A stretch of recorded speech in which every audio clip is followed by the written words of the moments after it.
জাতিসংঘ তো তার কোনো অ্যাক্টিভিটিসই নাই মুসলিমের ব্যাপারে।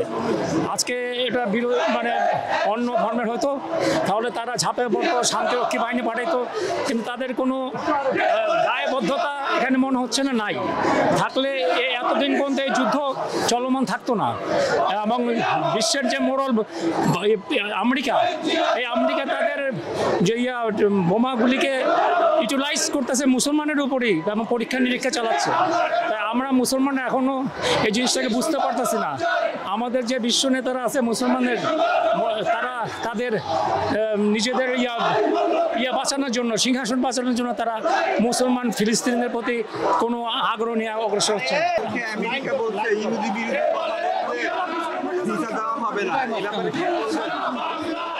তাদের ইহুদি বিরোধী তো তারা তো ইহুদিদের লালন পালন কর্তা, তাদের কথা বলবেই।